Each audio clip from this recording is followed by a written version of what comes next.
Здравствуйте, дорогие друзья! Рады вновь приветствовать вас. И сегодня мы побеседуем с уважаемым Игорем Михайловичем Даниловым. Здравствуйте. Игорь Михайлович, вот в прошлых передачах мы рассказывали о инструментах и практиках, которые позволяют людям избавиться от негативных мыслей, от атак системы. Но также мы знаем о том, что знаки влияют на энергетическую конструкцию человека, независимо от того, знает человек об этом или же не знает. И вот интересно, что знак АЛЛАТРА — это тот знак, который усиливает именно созидательную и духовную силу в человеке, в котором доминирует духовное начало. И вот в связи с этим хотелось бы задать следующий вопрос от наших зрителей. Регулярно приходит желание визуализировать знак АЛЛАТРА. Мол, таким образом удастся держать мысли в чистоте. Можно ли это делать, или же это ловушка от системы? Вот является ли знак АЛЛАТРА рабочим знаком, если его визуализировать в своем сознании? Нет, конечно, друзья. При визуализации знака АЛЛАТРА он не работает как знак. Но можно ли его визуализировать? Можно, если вам это удобно. Дело в том, что знак АЛЛАТРА, вот сколько уже было поставлено экспериментов различных, и дорожные эксперименты, и влияние знака на кровь, на человека, на растения, он работает. Но он работает как фонарик, как свет. Ну вот, чтобы было понятно, есть, к примеру, знак АЛЛАТРА установлен. И вот на него должен светить свет, и при отражении от знака, когда попадает объект, вот там он работает. Только на отраженном свете? На отраженном свете, да. А от того, что мы его будем визуализировать в голове, просто представлять знак, да, создавая его образ, будет ли он работать? Ну, это очередной образ, скажем, ну не больше. Но он статичный и в принципе… Просто как эффект замещения. Да, эффект замещения, если вам это удобно. Ну это как первые шаги там в круге или в лотосе. Ну ради Бога, пожалуйста, конечно, можно. Только он не будет являться знаком. Хотя знаки, они работают. Правильно? Это уже экспериментально доказано. Тем более знак АЛЛАТРА. А вот для понимания я бы привел, знаешь, такой простой пример. Ну вот, к примеру, вы выходите ночью на улицу. Ничего не видно под ногами, куда идти, как идти. И вот вы визуализируете фонарик. Вам под ногами светлее стало, нет? Ну, все же взрослые люди, ребят, ну, не балуйтесь. Особенно со знаком. Если здесь вопрос в том, будет ли являться знак АЛЛАТРА рабочим при его визуализации. Нет. А вот такой вопрос, Игорь Михайлович, очень интересный, с которым столкнулись люди. Во время духовной практики, когда ты значительно углубляешься в это состояние внутреннее, то вдруг они сталкиваются с тем, что как гром среди ясного неба, одномоментно, в какой-то момент несколько потоков информации, предложений, картинок идет. Причем у кого-то это одномоментных 5 потоков, у кого-то 6 потоков. Бывает, что даже 11. И стоит лишь чуть-чуть обратить внимание, как вот этот образ распаковывается в какую-то 3D-модель с полнейшей детализацией. Что это такое? Потому что вот мы однажды поднимали тему туннелирования и говорили, что да, есть такие практики, и были целые школы, которые доставали определенную информацию, но оператор при этом, он должен был владеть некоторыми вопросами, скажем, если ты не знаешь венгерский, вы говорили, то ты не выучишь при туннелировании венгерский язык. А что делать, если в духовной практике та информация, которая тебе идет, она вне вопросов даже твоей компетенции? Вот что это вообще такое? Это отвлечение. Таким образом, сама система пытается сбить человека с пути. То есть, чтобы человек свое внимание направил на одну из предлагаемых картинок. Они могут быть всякие, и технического характера, и картинки, и образы людей, все что угодно, неважно. Это действительно бывает. Но достаточно нам сосредоточиться на какой-то из этих картинок, ну, образ знакомого человека. Или это касается какой-то темы, которой вы заняты в повседневной жизни. Неважно. Ремонт автомобилей. Занимаетесь ремонтом двигателей внутреннего сгорания. И вот здесь вы видите вот такое вот видение этого двигателя внутреннего сгорания. знакомый образ что делает? Привлекает. Мгм. Достаточно вложить туда внимание, и он начнет у вас распаковываться полностью, то есть до полнейшей детализации и тому подобное. Но здесь есть один момент. Если ты не разбираешься в техническом Да. вопросе, то тебе это что есть, что нет. А если человек, ну, допустим, занят ремонтом двигателя и не поймет, что с ним случилось, Мгм. то в данном случае, конечно, это ну, как подсказка может быть. Мгм. А некоторые скажут, это работа мозга, ну, знаешь, как вот с позиции психологии, там, психоневрологии и все остальное. То есть мы об этом думали, и здесь вот нам пришла картинка. Можно так сказать, только вопрос в другом. Это целенаправленно в практике дается вот целый набор, выбирай, что хочешь, только отвлекись, только переложи свое внимание не в духовное, а в материальное. Всего лишь навсего. Но если говорить, знаешь, о технических аспектах, да, то есть можно ли использовать какие-то практики для того, чтобы вот что-то интересное Мгм. там, что-то, Решение найти. да, какие-то интересные решения по каким-то вопросам или там технические, как-то, скажем так, что-то необычное и новое найти, да, ну, то это тоже не секрет. Были специально группы, которые работали в этом направлении, добивались хороших результатов. Ну, общество Аврил, например, да. То есть, если мы берем Ананерб, они на самом деле достигли хороших результатов. И в принципе то, что они доставали, это вообще сейчас, знаете, звучит как мистика какая-то там или как фантастика, 100%. да. Что две женщины, три помощницы, да, ну среди них один медиум, второй помогает, и вот они связываются с какими-то инопланетянами, с какой-то некой расой, Бог знает где в космосе, те передают им Чертежи строение, да, какие-то, строение да. летательного аппарата, и в конечном счете инженеры собирают, и оно летает. Это факт, который ну, он неоспорим. Игорь Михайлович, ну вот эта информация, вот вы только что сказали про ВРИЛ, про силу ВРИЛ, но она действительно настолько мистифицирована и настолько много и загадок, и научно-популярной какой-то фантастической литературы. А вот эта сила ВРИЛ, она реально существует или это все таки миф? Сила ВРИЛ, Мгм. если мы берем термин ВРИЛ, Мгм. то это придуманный термин. Мгм. Ну, был один писатель-фантаст, который вот выдумал, придумал и назвал так. Ну, немножко знаком был с Востоком, с Тибетом, ну и много другое. И надо было как-то обозвать вот эту некую силу, которая реально существует. Ну вот он придумал название такое ВРИЛ. Почему? Потому что не знал истинного названия. Ну и вот оно с тех пор пошло, и вот мистики зацепились, и знаете, вот, ну, я понимаю, скептики скажут, знаешь, полно людей, которые увлекаются непонятно чем, тратят время, жизнь куда попало. А вот скажите мне, друзья, это для скептиков как раз сейчас. А разве Гитлер был дурачок? Далеко нет. А окружение его, разве они были настолько сумасшедшие, что верили во всякую мистику, глупости? Мгм. Нет. Еще вопрос. Они готовились к войне целенаправленно и тратили огромнейшие деньги на этот проект. Проект, ну, как раз по изучению этой силы ВРИЛ, по ее возможности. Скажите, это разумно было с их стороны? Они тратили в никуда? Нет. Почему? Потому что они имели факты на руках, что эта сила есть и она работает. Они изучали, как ее использовать, и опять-таки, я же говорю, вот в научном прогрессе они использовали.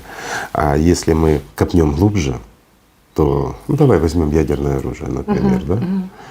то вот, если бы не изыскание как раз Ананербе и научных сотрудников, которые сотрудничали с этой организацией, то у нас бы не было ядерного оружия.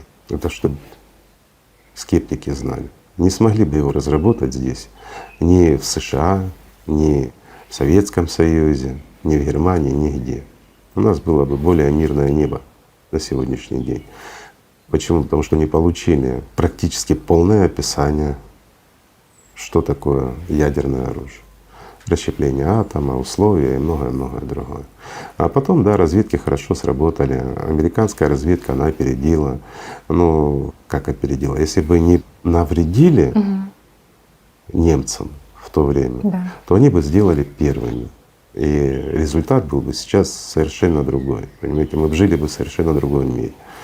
Но так разведки сработали, тем немножечко помешали, задержали их научный прогресс, а сами развились. Ну, другие разведки тоже не сидели на месте. Вот и получается, что у нас сейчас масса стран с ядерным оружием. Но было же и другое.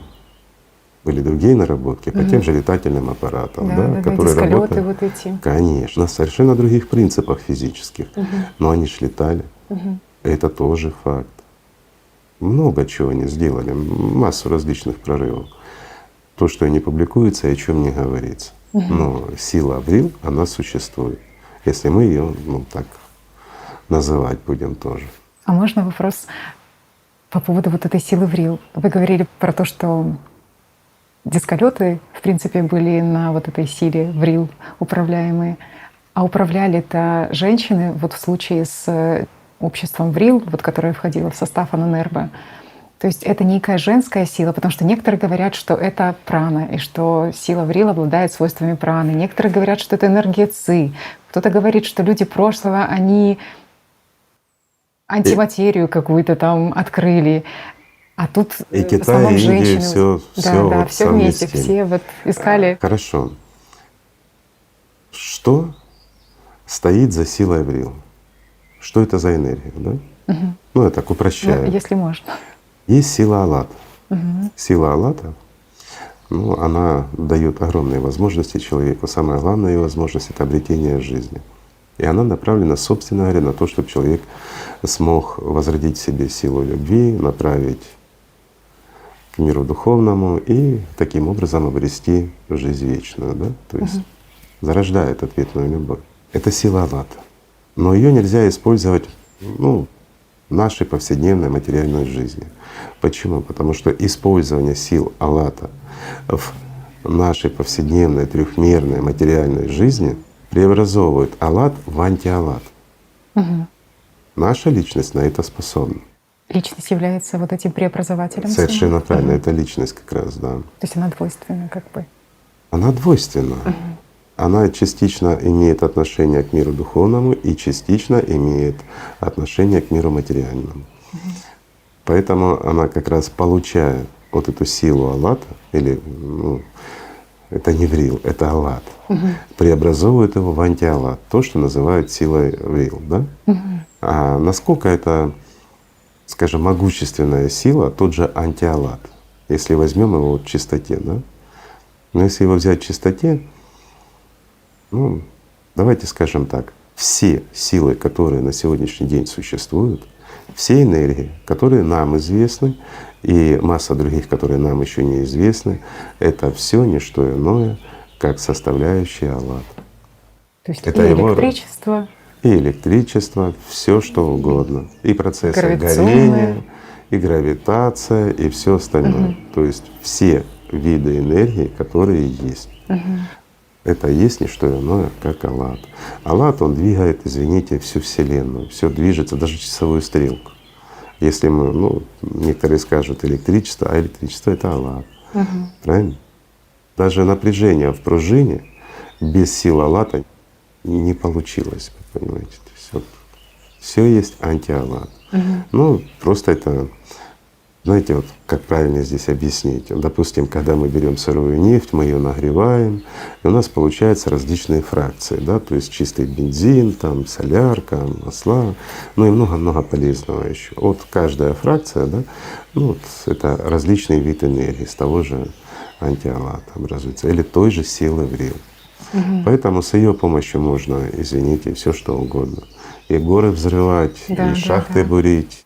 Мы описывали, что она и электричеством является, и правда, вот как вы говорили, и Можно. бурение супер таких твердых пород можно было существовать, и лечить людей можно было. Конечно. И в регионе там А разве сейчас климат не даже лечат? как-то Я регулировать. больше скажу, что такое ядерная реакция?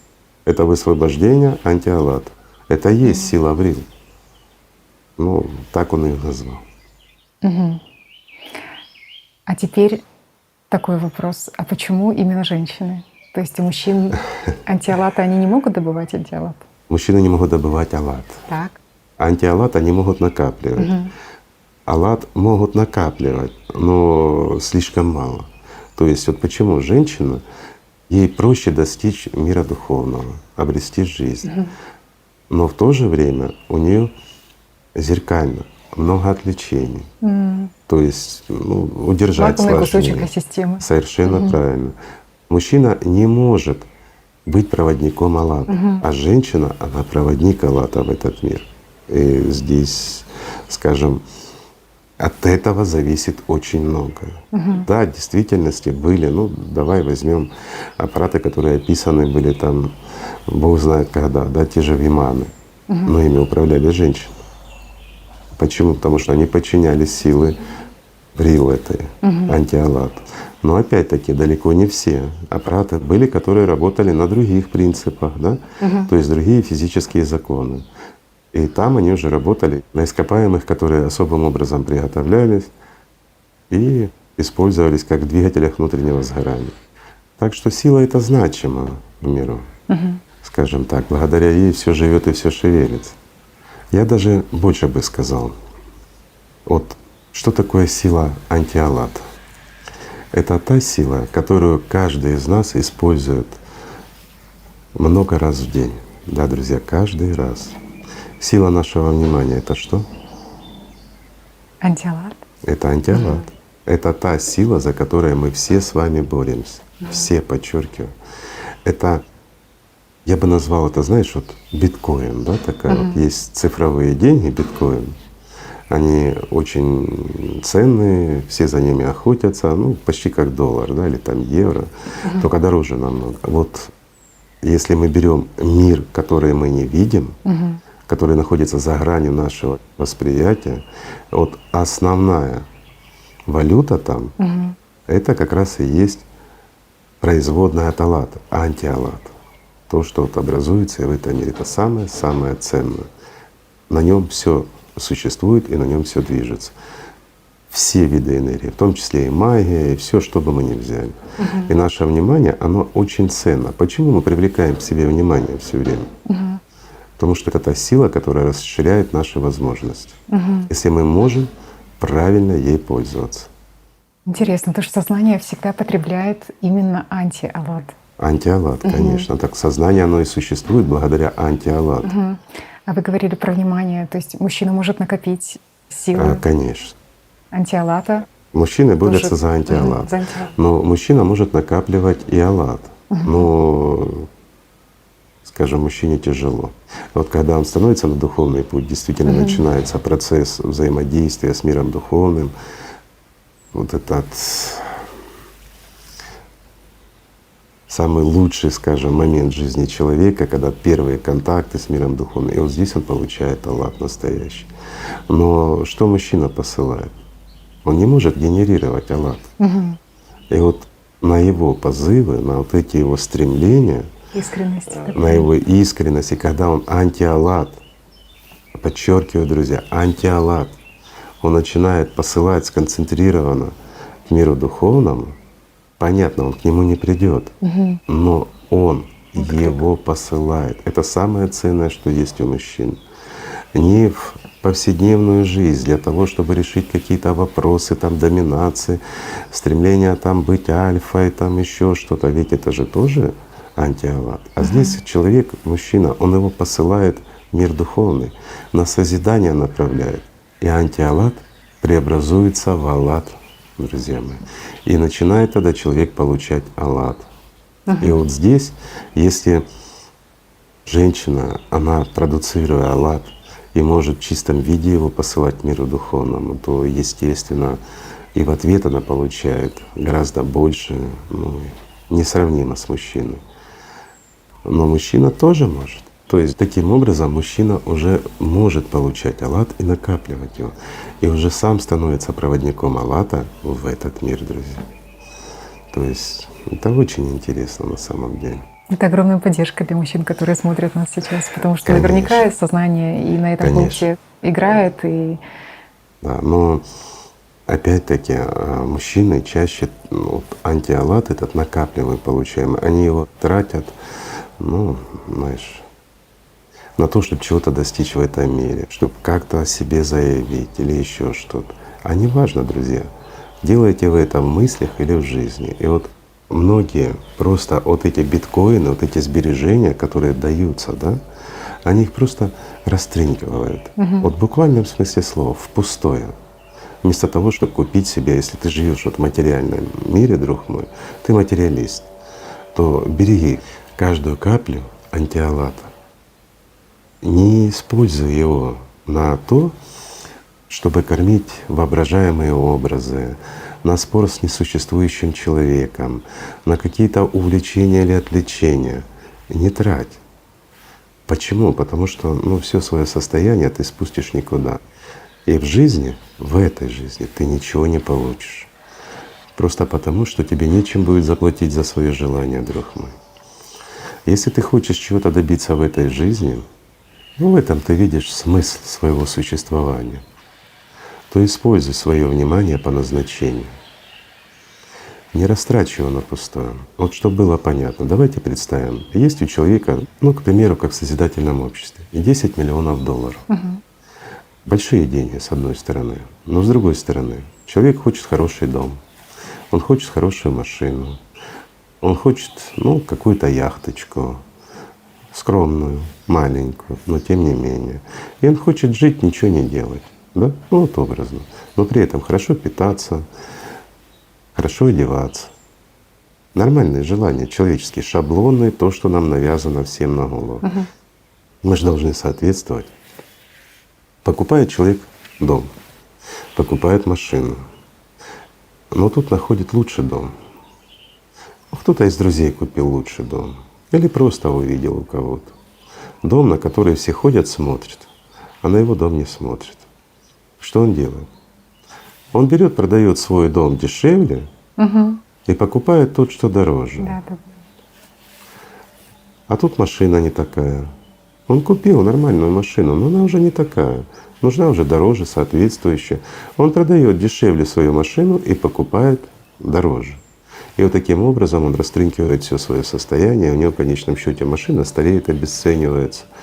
Дом дряхлеет, тоже обесценивается, и по факту он остается ни с чем. Он растранжирил все свое состояние, все 10 миллионов, и у него ничего нет, никакой пользы ни для людей, ни для себя. Кто с этим не сталкивался? Давайте возьмем такой простой пример. Ведь антиалат получают все, да, то есть мы привлекаем внимание, это обмен энергией идет и тому подобное. Но как это тратит? Давайте возьмем вот человек начал употреблять алкоголь. Плохая взаимосвязь с личностью сразу, но очень много иллюзий. Там первое, что алкоголь делает, порождает образы, иллюзии. Галлюцинации бредовые. Ты права, галлюцинации, бред и все остальное, так же, как и у наркоманов. Если человек начинает часто употреблять и спивается, то он, получается, все свои средства он сливает в образы пустые. Сможет он что-то в этом мире построить или сделать? Таким образом, люди просто, скажем так, выбрасывают свою жизнь на помойку, обесценивая ценное. Почему? Потому что все уходит в иллюзии, в мечты и желания, которые не реализовываются в действительности. Личность, она не понимает, реальный этот мир или нереальный. Но как алатом, так и антиалатом управляет личность, не сознание. Сознание лишь выманивает. Оно заставляет человека тратить туда, куда не нужно. Что-то обещая, рассказывая, побуждая его, заставляя завидовать, чтобы человек позавидовал, что у кого-то дом больше, и продал свой за бесценок и купил дорогой, который ему не нужен, но купил. Вот в чем смысл, понимаешь? То есть мы не умеем ценить самое ценное, что есть в этом мире. Самое ценное, друзья, это алат. То, что из него исходит, это антиалат, но управляет им все равно личность.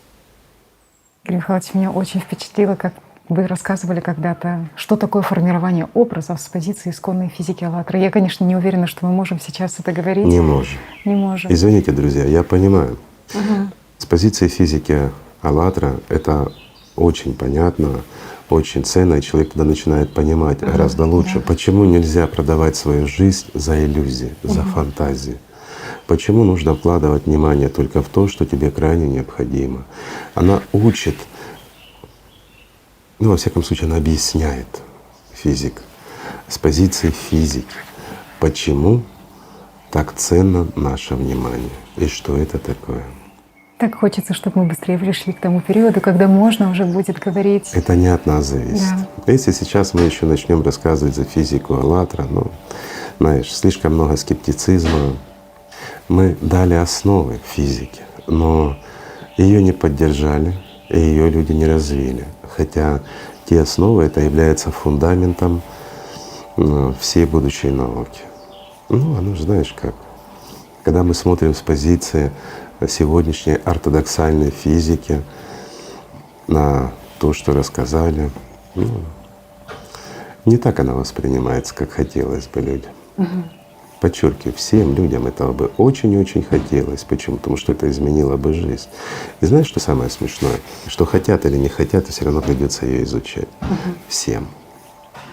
Ну, это здорово, потому что физика АЛЛАТРА напрямую связана с ближе к микромиру, а микромир. Нет, не ближе к микромиру. Это за пределами микромира.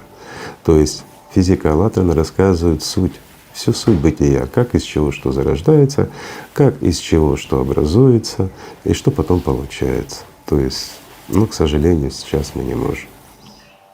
Игорь Михайлович, а если брать вот это общество ВРИЛ, в частности, та информация, которую получали, это информация, которую они покупали у системы, или это Конечно. связь с инопланетянами? И вот сейчас Татьяна сказала основное. Они покупали, оплачивая АЛЛАТом, преобразуя его в антиаллат. Вот эти знания, которые они получали, чертежи и многое другое. Это действительно очень ценный, ну, скажем так, обменный фонд, или как его правильно назвать. Ну, в общем, самая ценная валюта во Вселенной. Игорь Михайлович, это магия или нет? Нет, это не магия. Любая магия, она на антиаллате, скажем так. Но есть огромная разница. Вот они работали в группе, используя определенные практики. Практики, которые они использовали, это были тибетские и японские. То есть техники и приемы для достижения данного результата они использовали организации желтых шапок и зеленого дракона, скажем так. Но если мы это переведем все в финансы, то это будет равносильно, что они использовали два банка, скажем так, ну, для того, чтобы оплатить то, что они получают. Интересно. А таким образом они оплачивали своей жизнью получаемую ими информацию. Ну, это чтобы… А вот еще интересно, Игорь Михайлович, просто вот это общество ВРИЛ, они в принципе, когда тренировались, скажем, когда группа работала, вот этот члены общества ВРИЛ, у них были практики, которые были направлены на концентрацию внимания. И вот интересно, что они там долго могли созерцать на листочек, на какой-то, на почку дерева, или вообще силой мысли удаленно должны были активировать там это жизненные силы вот этого зернышка. Специальные техники, благодаря которым они обучались правильному вложению внимания. Ну, это интересно на самом деле. Ну, скажем так, мне вот сейчас сгенерировалась идея. Она была бы очень интересна, конечно, при ее реализации, но мы не сможем этого сделать, к сожалению. У нас сейчас нет ни средств, ни возможностей, ну, в связи с событиями в нашей стране. Давайте тогда просто помечтаем. Все, что было, и мы имели возможности, мы это все, к сожалению, утратили. Ну, если что, если найдется спонсор, то можно реализовать было бы проект, если кому-то это интересно. Сразу скажу, кому может быть интересен тот проект, который вот у меня сейчас сгенерировался. Ну, людям, которые занимаются какими-то серьезными технологическими такими решениями, ну, скажем, полеты в космос, да? Или, например, телеканалу, да, какому-то, ну, крупному, понятно, потому что проект не дешевый. Ну, возможно, это как шоу даже. Ну, это было бы интересно. Ну, давайте рассмотрим его с позиции шоу. Что для этого надо? Нужен дом, база. Что нужно еще? Камеры, сотрудники, Ну, это и операторы, и обслуживающие, и все остальное. Что еще нужно? Ну, нужно минимум, наверное, 2 группы. Что значит 2 группы? Это женщины, в каждой группе должно быть 5 человек. Медиум, помощник медиума и 3 поддерживающих. То есть они таким образом создают определенные фигуры в пространстве, которые начинают работать. Ну и плюс генерация алата, которые преобразовывают в антиалат уже сам медиум, налаживает контакт с кем-нибудь и просто покупает. Ну это, знаешь, это вот как запрос в интернете. То есть хочу купить, ну я не знаю, там подержанный велосипед, к примеру, за $200. Ну за $200 можно купить и неплохой подержанный велосипед, правильно? Так. Вот она и начинает торговаться. То есть реально взвешивая, что у них есть. И посылают запрос, то есть, ну как во времена Аврил. Кто им эту информацию дает, кто им ее продает? Вот, ты не представляешь, сколько желающих. Ага. Давай вернемся. Вот мы как-то озвучивали тех же эпиксианцев. Ведь это раса бездушных тварей. Так. Это действительно рептилоиды, скажем, довольно высоко стоящая, хорошо организованная такая вот сообщество. Ну, их можно назвать цивилизацией, только они бездушные. Но по сравнению с ними мы даже не первобытные, понимаешь? То есть если брать в сравнение, то мы очень-очень-очень отсталые. Ведь это технологически высокоразвитая раса, которые ну, практически по всей Вселенной уже расселились. Ну да, это бездушные твари. Но в этом есть ключевой момент. Они бездушные. Нету антиалата в чистом У них есть, таком у них виде нет тоже. Нет вообще энергии. источника аллата. Они все, что делают, на антиалате. Это ценнейшая валюта Вселенной. Они продадут что угодно тебе. Ну, если это не будет им, скажем так, убыточно, да? Интересно. Найдутся? Конечно, найдутся. А с кем Врил контактировал? Давай так вот проще поговорим. Многие говорят, можно ли Теми, связаться с кто- анунаками? С анунаками нельзя связаться. Почему? Потому что анунаки — это практически чистый аллат. Практически, подчеркиваю. Я не говорю чистый, но практически. Зачем им твой антиаллат? Ну, Зачем ангелам ваше внимание, как говорится, совершенно да? правильно. Да. Они хотят, чтобы вы свое внимание направляли На свое в хорошее, развитие. да, русло для каждого Правильно. человека. А вот апексианцы, они наоборот, они за внимание, что хочешь. Ну, если его достаточно хорошо сгенерировано, правильная передача идет, понимаешь, не то, что вот как в анекдоте, да, говорит, дорогой друг, говорит, письмо, в котором ты просишь переслать тебе деньги, я не получал. Ну, знаешь, если вот в момент передачи все утрачивается. Поэтому Хорошо, Игорь Михайлович, а вот для того, чтобы что-то купить у системы, надо же знать, что ты Да. хочешь купить. во-первых, надо знать, что ты хочешь купить. Во-вторых, нужно эту валюту получить, сконцентрировать в достаточном количестве для приобретения того, что ты хочешь, и правильно ее передать. Тогда ты получишь то, что ты хочешь. Искусство торговаться. А как же? И торги, и все на свете. А как же? Ведь это, извините, это материальный мир со зверями, в буквальном смысле слов, с настоящими зверями, только интеллектуально очень развитыми. Очень интересно. То есть получается, что в принципе у нас у всех людей есть некий свой кошелек, скажем так, который наполнен вот этими силами уже Криптовалютой, антиалата, да. криптовалюта, да. Вроде бы ее тоже нету, руками не пощупаешь, но она есть.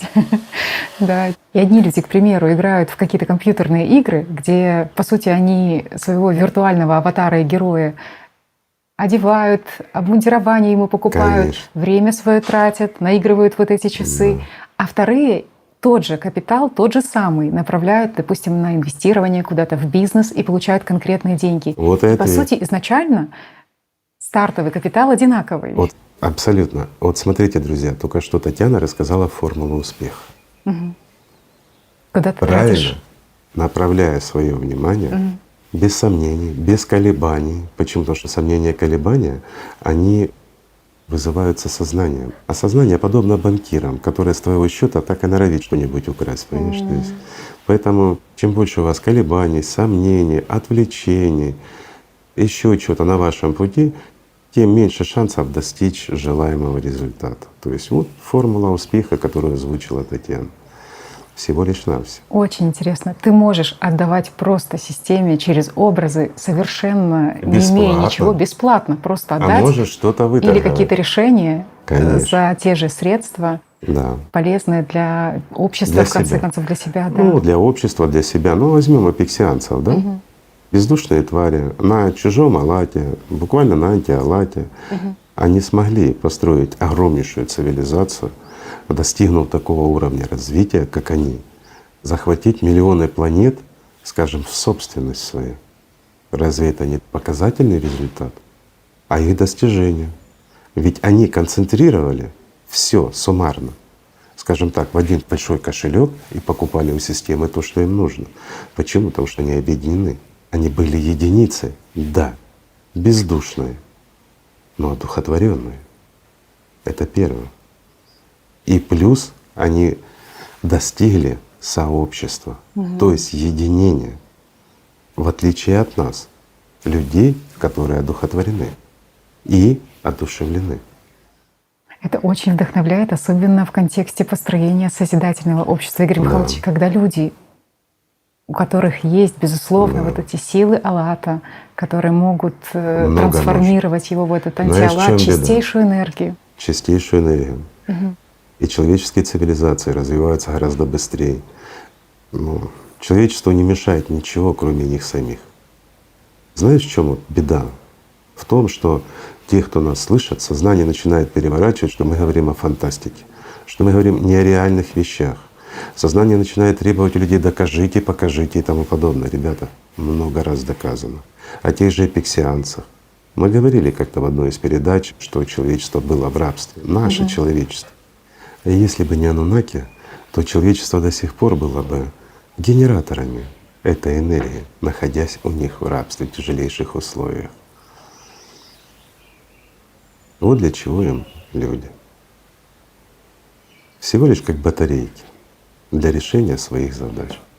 Игорь Михайлович, вы когда-то говорили, что в селениях, где люди живут в любви, не богобоязненности, а любви, в селениях, где нету войн, Да. там сконцентрировано больше сил Аллата, чем в тех регионах, где Ну, идут. давай проще возьмем. Возьмем село, ну, которое подальше от города, живое село, скажем так, да? То есть где есть община людей и молодежи достаточно, которая не хочет оттуда убежать, но количество людей ограничено. Там масса Аллата. И давай возьмем город. Масса антиаллата, Куча людей. куча людей, а Аллата практически нет. Вот формула. Почему так важно, что в созидательном обществе будет самое главное — это ценность жизни, что не будет войн, и, Конечно. следовательно, И огромное манипуляции количество. сознанием. Да. Вот что важно. Не Энергии. будут навязываться ложные образы, не будет двойных, тройных стандартов, не будет лжи и обмана. Человека не будут эксплуатировать просто как эпиксианца для того, чтобы привлечь к себе внимание, а потом это же внимание использовать на собственное благо. Я не буду говорить, кто так делает, но вы все прекрасно это знаете, друзья. И эти принципы использовались 6000 лет назад и по сегодняшний день. Игорь Михайлович, но если говорить и о созидательном обществе немножко, вот такое опасение у людей, а чем все-таки люди отличаются от искусственного интеллекта? Потому что мы понимаем, что роботизация — такая тема, которая душетрепещущая для некоторых людей. Знаешь, я отвечу проще. Вот у нас сейчас такая интересная тема, мы впервые об этом говорим столь откровенно. Я скажу так, друзья, человек может купить себе жизнь, может купить себе богатство, власть, что захочет, в том числе бедность, болезни, все что угодно человек может купить. А искусственный интеллект ничего не может купить. Знаешь почему? Потому что в нем нет Аллата и антиаллата нет. Он просто сознание. Он может, как часть системы, манипулировать нами и вынудить нас тратить свое, но сам не имеет ничего. Это как пустой счет в банке. Ничего не купишь. И нет воображения у искусственного интеллекта. Безусловно, да. Интересно, очень Как у интересно. животных. Игорь Михайлович, действительно очень-очень интересно то, что вы предложили, и очень ясно, что в принципе впереди, если вдруг так получится, что этот проект реализуется, большая работа. Это же и Ну, это синхронизация большая группы, работа. и подготовка этой группы. Да, Сколько это времени занимает? во-первых, это сколько людей нужно, ну, чтобы отобрать вот эти 2 пятерки рабочие, чтобы они могли работать. Потом обучить их нужно. Но и в то же время, ну, знаешь, что интересно? Интересно вот проверить, вот сделать точь-в-точь, как делали они, используя те же технологии, использовать подготовленных людей, ну, если найдем, конечно, имею в виду. Ну, подготовить, во всяком случае, это несложно, друзья мои. А вот сколько времени нужно на подготовку такой группы? Подготовку группы или на весь проект? Здесь разница есть. Ну, если мы давай возьмем вот просто этот проект, допустим, как шоу, то что нужно? Ну, опять отбор людей, подготовка помещения, все это мы не считаем. То есть у нас группа, есть помещение, мы готовы, мы стартуем. То на обучение людей нужно от 4 до 7 месяцев. Это на подготовку. Ну и плюс на работу. Ну где-то в среднем, я бы так сказал, 2 года, друзья. Но что можно увидеть за это время? Это как изменяются люди. Насколько это, допустим, насколько эти знания и эти навыки меняют самого человека. То есть есть же операторы. Но это тоже может быть Это же и интересно. работа над собой. Конечно, Чтобы это работа группа над собой синхронизировалась. повседневно. А как же? Конечно, Там сознание много будет вопросов. разделять обязательно. Обязательно. Но это тоже интересно. Это как элементы шоу, если подходить с этой стороны. А если подходить с позиции, допустим, действительно каких-то техногенных прорывов, там, изучения, еще что-то, ну так же, как они работали в Ананербе, скажем так, ведь это закрыто все было не для шоу, то как ни крути, все равно 2 года. То есть пока отобрали, пока подготовили, пока они научились, скажем так, концентрировать эти средства, торговаться и покупать то, что надо. Это тоже немаловажно. Интересно. Ну, интересно, конечно. Можно действительно попробовать, ну, я не знаю, давай технический вопрос возьмем. Ну, так вот. Понятно, что для шоу это неинтересно, если это для телеканала. Ну, скажем, для тех, кто увлечен космосом или еще что-то, для каких-то там производственных гигантов, скажем, двигатели антигравитационный или гравитационный, да? А вообще правильно, антигравитационный двигатель, он является не только антигравитационным, но и гравитационным. То есть правильнее это бы сказала гравитационный двигатель, а не антигравитационный. То есть понятие антигравитационный, он не сможет летать. У нас все двигатели сейчас антигравитационные, назовем так, потому что пока не разгонишь, они не летят. Ну там свои законы.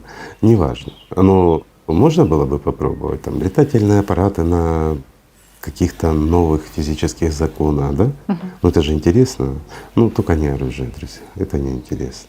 Что-то может быть еще какие-то решения, там технологические или еще что-то. Игорь Это было бы Михайлович, интересно. а вот эти операторы, они должны, скажем, обладать техническими какими-то навыками, Ни в коем знаниями или случае. еще что-то? Это недопустимо. Дело в том, что если операторы, в основном контактное лицо, то даже в группе, если кто-то будет обладать техническими, скажем так, знаниями, или там образование будет соответствующее техническое, то его знания могут вмешиваться. То есть сознание может их использовать, ну, знаешь, как перекупил, перепродал, ложный пакет. Внимание отдашь, а пакет будет ложный. Поэтому как раз это все должны быть гуманитарии, если разговор идет, конечно, о технологиях каких-то, технических решениях. Это важно. А как они будут покупать эту систему? Собственно, должна быть какая-то А техническая это группа, уже, которая извини, будет… Да. это уже, ну, не для… Публичного. Совершенно верно.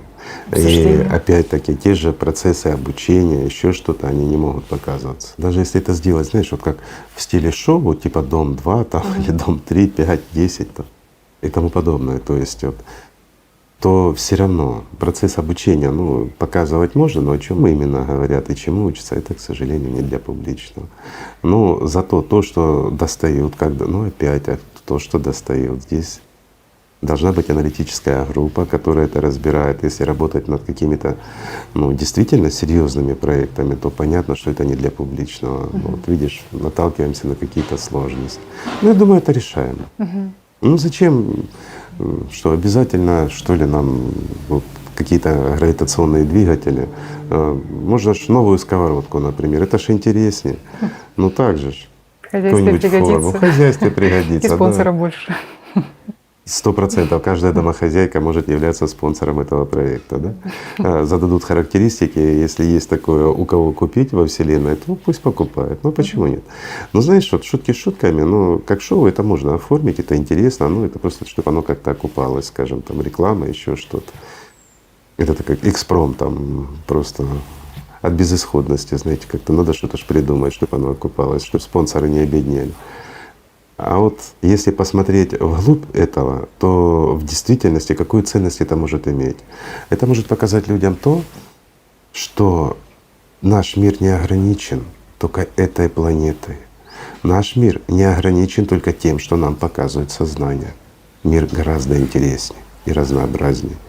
И он огромен, и в нем масса, подчеркиваю, масса различных разумных существ. И это интересно. И еще что важно, может показать ценность внимания, которую мы просто транжирим каждый день. Это тоже очень важно. Понимаешь, то есть польза для людей может быть большая. Но, к сожалению, мы не можем это все взять на себя. Сейчас не те времена для нас. Ну что сделаешь? Игорь Михайлович, но уже эта передача демонстрирует огромную ценность внимания, и, как мы уже говорили в одной передаче, экономия жизни, насколько она важна. И Внимание — это самое ценное, да. что есть у человека. Как бы человек ни бился, что бы ни старался заработать, все ерунда по сравнению с вниманием. Именно внимание наше может нам дать жизнь, а может забрать ее. Поэтому очень бережно нужно относиться к силе своего внимания. Это действительно так. Лучше, знаете, вот эту силу нашего Аллата, не преобразовывая в анти-Аллат и желая чего-то здесь, чего бы вы ни желали, ну, кроме необходимого, скажем так, то, что вам действительно надо, лучше ее направлять все-таки к миру духовному, лучше генерировать любовь и получить жизнь, жизнь настоящую. Почему? Что бы здесь мы в этой Вселенной не имели, даже завоевав всю Вселенную, даже если он с утра апексианец будет тапочки приносить, понимаете, поверьте, друзья, оно не стоит того, даже капли того мира, что человек получает, обретя жизнь. Это несравненно. Так что давайте начнем с простого. Давайте, друзья, просто начнем любить друг друга. Спасибо, что были с нами. Спасибо, Игорь Михайлович. Такая интересная передача получилась.